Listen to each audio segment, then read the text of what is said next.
अलाउद्दीन, ये क्या उठा कर लिया है? चाचा जान, आप ही ने तो कहा था लाने। अब हम पर यह वक्त आ गया है कि हम इनसे शुतुरमुर्ग लाने की फरमाइश करेंगे। हमें कुछ याद नहीं है। लेकिन अलाउद्दीन कुछ नहीं बोलता।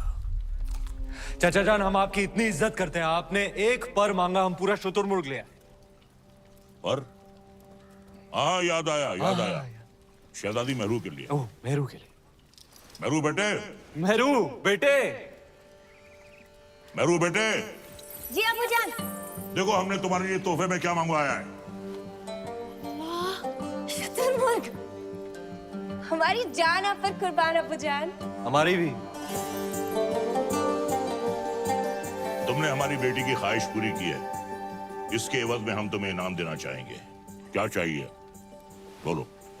आपकी ख्वाहिश पूरी करने के लिए हमने अपनी जान खतरे में डाल दी। अब हमें आपकी जान चाहिए।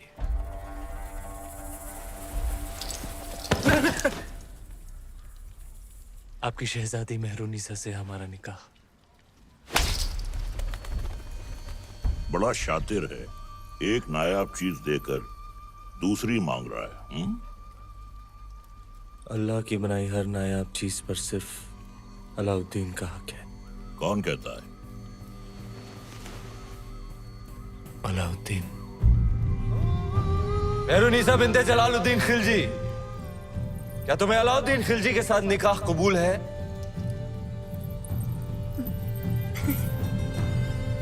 कबूल है।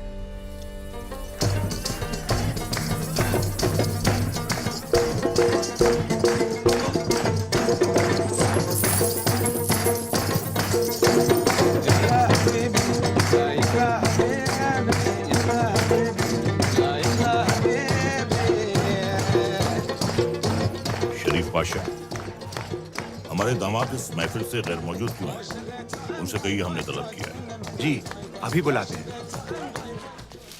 अलाउद्दीन, अलाउद्दीन, अलाउद्दीन, आज तो तुम्हारी निकाह की रात है। कम से कम आज तो अपने आप को रोक ले। सरदार को पता चलेगा तो तेरा सर काट के रख देगा। बताइएगा कौन? तुम नहीं बताओगे शरीफ पाशा? तुम तुम्हारे बचपन की यार हो, तुम्हारी जान हो। तुम कभी नहीं बताओगे, कभी नहीं, कभी नहीं।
उस रात अलाउद्दीन का वहशीपन देख दोनों कांप उठे थे। धरती पर मेहरुनिसा और आसमान में चांद। हर नायाब चीज पर हक रखने वाला अलाउद्दीन बेखबर था कि वहां से हजारों मील दूर समंदर के उस पार इस दुनिया की सबसे नायाब खूबसूरती थी सिंघल की राजकुमारी।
तीर सही निशाने पर लगा आपका।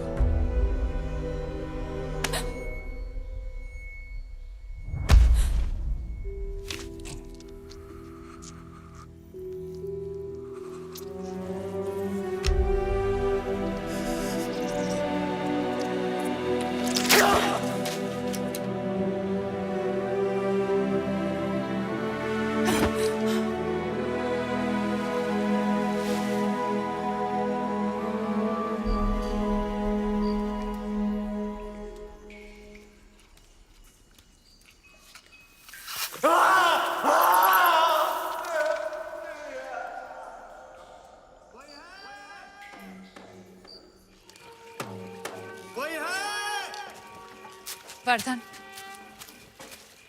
आप सब यहाँ इस समय बात क्या है? आज ही महल में मेहमान आए थे, मेवाड़ के रावल रतन सिंह जी। आते ही शिकार पर निकल गए, फिर वापस महल नहीं लौटे। महाराज ने उनको ढूंढने का आदेश दिया है। महाराज से कहना वो सुरक्षित है, गुफा में विश्राम करें। जी। चलो चलो चलो।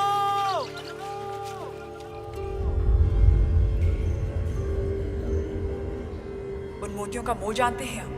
इतने ही खुश हो गए थे तो 2-4 गांव लिख देते। वो हार देने की क्या जरूरत थी? कहना क्या चाहती हैं? यही कि हमें वो हार वापस चाहिए। ब्याह में दामाद का मान समझकर आपको भेंट किया था और आपने उसे इस तरह लुटा दिया। आप चिंता ना करें, हम वैसा ही हार बनवा देंगे आपके लिए। तो क्या आप समुंदर पार जाएंगे वो मोती लाने? सिंघल के मोती थे। अब ना कभी वैसे मोती आएंगे ना वैसा हार बनेगा।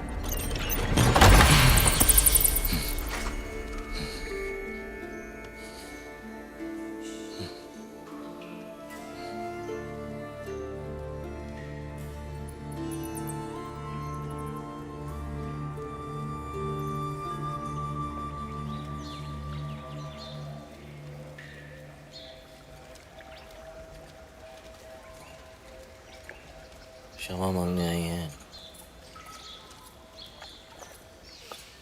कमाल की शिकारी हैं आप। हिरन की जगह इस शिकारी को भी घायल कर दिया आपने। पहले तीर से घायल किया और अब तेवर से। माना कि वो हादसा था, पर कुछ हादसे बहुत खूबसूरत होते हैं, आपके सिंघल की तरह। जहाँ देखो वहाँ आंखें अटक जाती हैं। वैसे हम इतनी देर से बातें कर रहे हैं, पर हम आपके बारे में कुछ नहीं जानते, आप हमारे बारे में कुछ नहीं जानते। मेवाड़ के महारावल रतन सिंह कैसे जाना आपने? हमारे मेहमान जो हैं। अच्छा स्वागत किया आपने अपने मेहमान का। मेवाड़ छोड़कर सिंघल में क्यों? मोती खरीद। यहाँ मोती बिकते नहीं, किस्मत से मिलते। जैसे आप मिल गई। कुछ बताइए अपने बारे में, कौन है आप, क्या नाम है आपका? यहाँ का पत्ता पत्ता हमारा नाम जानता है, पूछ लेना।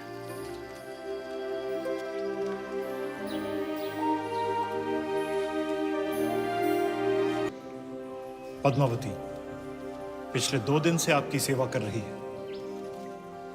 पद्मावती।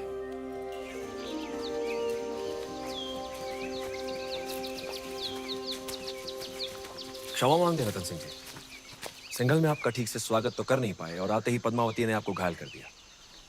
बहुत बड़ी भूल हो गई हमारी बेटी से। भूल हमारी थी गंधर्व सिंह जी, पद्मावती की नहीं। शिकार करते हुए हमारी नजर उन पर पड़ी, हम ही दबे पांव उनके पीछे पीछे गए और तीर भी हमें ही लग गया। चलिए हम आपको लेने आए हैं, वापस महल में पधारें। महलों में तो बहुत रह लिए, यहाँ की सादगी हमें बहुत अच्छी लग रही है। अगर आपको बुरा न लगे तो हम कुछ दिन यहीं रहना चाहेंगे। रतन सिंह जी, मेहमान बनकर आप आए थे यहाँ, अब लगने लगा है हमारे परिवार का हिस्सा है। हम चाहते हैं कि आप सिंघल से मोती लेकर जाएं, गाँव नहीं।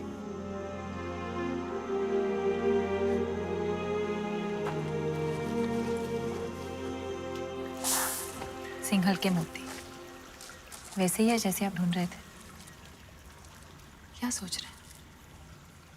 मोती मिल गए तो अब वापस मेवाड़ चले जाओगे? हमारे जाने का वक्त आ गया। कैसे जाओगे?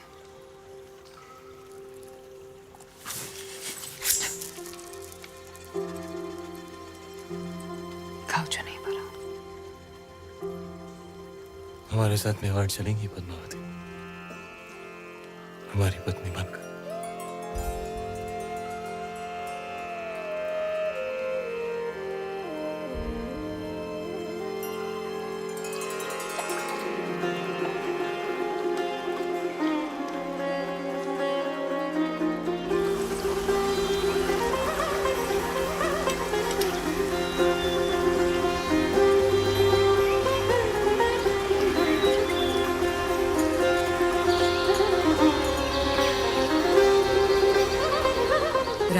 पद्मावती ने अपने पिता राजा गंधर्व सेन का आशीर्वाद लेकर रावल रतन सिंह से ब्याह किया और दोनों चित्तौड़ की ओर चल पड़े।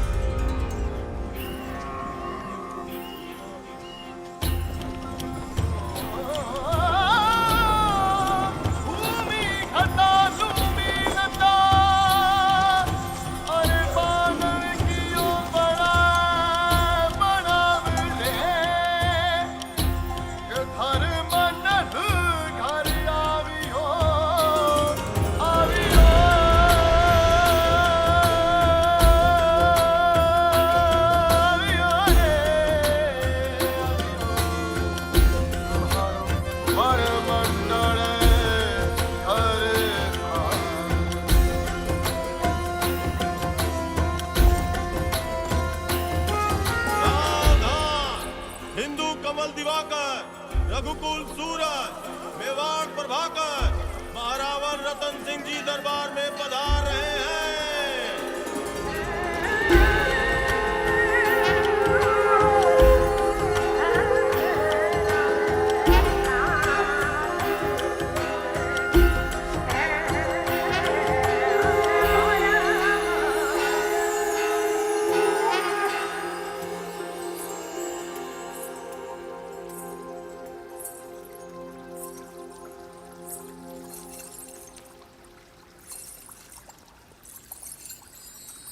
बोलो महारानी पद्मावती की, महाराजा रतन सिंह की, महारानी पद्मावती की, महाराजा रतन सिंह की। जब सारा चित्तौड़ रानी पद्मावती की जय जयकार से गूंज रहा था, दिल्ली में खिलजी हुकूमत की शुरुआत हो चुकी थी। सिपहसालार जलालुद्दीन ने सल्तनत से बगावत कर सुल्तान हिंद का ताज अपने सर पहन लिया था। सुल्तान हिंद जलालुद्दीन खिलजी, सुल्तान हिंद जलालुद्दीन खिलजी। लेकिन उस वक्त भी अलाउद्दीन की नजर हिंद के उस नायाब तख्त पर ही थी। ये तख्त और ताज जितने सुनहरे लगते हैं उतने नोकीले भी हैं। इस तख्त पर बैठकर हमें खुशी भी हो रही है और फिक्र भी, क्योंकि इस वक्त हमारे चारों तरफ दुश्मनी दुश्मन है और सबसे बड़ा मसला तो ये कमबख्त मंगोल है। सुल्तान, इस वक्त उन खूंखार मंगोलों से जंग में जीतना नामुमकिन है। उनके मुकाबले हमारी फौज आधी भी नहीं। लेकिन हमारा हौसला उनसे दुगना है। तो क्या आप लड़ेंगे उन मंगोलों से? खिलजियों के खातिर तो खुदा से भी लड़ सकता है अलाउद्दीन। अपने हौसलों को इतना भी बुलंद मत करो अलाउद्दीन, जिसके बोझ तले तुम खुद ही दफन हो जाओ। गुस्ताखी माफ हो, लेकिन अब तक वो मिट्टी ही नहीं बनी जो अलाउद्दीन को दफन कर सके। हमें तुम्हारे ये खोखले दावे नहीं, सिर्फ और सिर्फ फतेह चाहिए। हम जाएंगे मंगोलों से लड़ने। सुल्तान, आपका यकीन ही हमारी फतेह है।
जैसे ताकतवर दुश्मन पर फतह हासिल कर अलाउद्दीन ने दिल्ली सल्तनत का दिल जीत लिया था, और दूसरी ओर रानी पद्मावती ने चित्तौड़ को अपना बना लिया था। सूरज भाई साहब, संभल के, थारे घूमरे दिन गए, कमर में लचक आ जाएगी। अब तो रानी सा करेगी घूमर, कल गौरी पूजा के बाद। छोटी रानी सा, घूमर रो रंग चोखो जमना चाहिए। रंग तो जमेगा ही सूरज भाई साहब, क्योंकि कल ढोल हम बजाएंगे। अंदाता हुकुम। कुंवर भाई साहब, फिर बोलो तारो बड़ बोलो बेटो बीच में। ढोल बजाना तो दूर की बात बादल, घूमरे बखत रानी वास में हुकुम रे सिवा कोई मत आ भी नहीं सकता। तो छोरा, तू अपने ब्याह में जी भर के ढोल बजा लीजिए। रावल साहब पधार रहे हैं। सब मिलके नई दुल्हन को सता रहे हैं।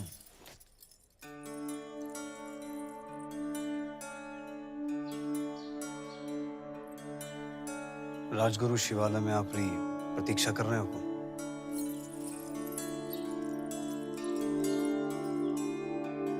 चलिए।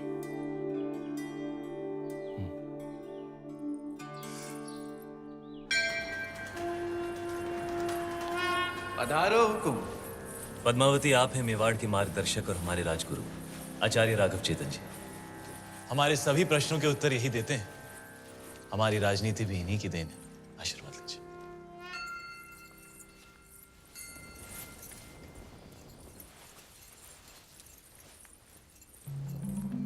अलौकिक सौंदर्य है आपका। सौंदर्य ही नहीं, गुण और समझ की भी धनी है हमारी रानी साहब। तो छोटी रानी साहब के जीवन में क्या अधिक महत्व रखता है, रूप या गुण? संभलिए रानी साहब, आपकी परीक्षा हो रही है। बताइए, रूप या गुण? गुण। और रूप? वो तो देखने वाले की आंखों में होता है। अर्थात किसी को पत्थर में शिवलिंग दिखता है और किसी को शिवलिंग में भी पत्थर। जीवन का वर्णन 3 शब्दों में। अमृत, प्रेम और त्याग। प्रेम क्या है? ईश्वर की आंख में उभरा हुआ खुशी का आंसू। आंसू क्या है? सुख और दुख की हद। सुख क्या है? ब्रह्म। सुना है युद्ध नीति की भी जानकार है। जी। रणभूमि में सबसे बड़ा शस्त्र क्या है? हिम्मत। जीवन में सबसे कठिन घड़ी? परीक्षा के बाद परिणाम की। और सबसे बड़ी भेंट? आशीर्वाद।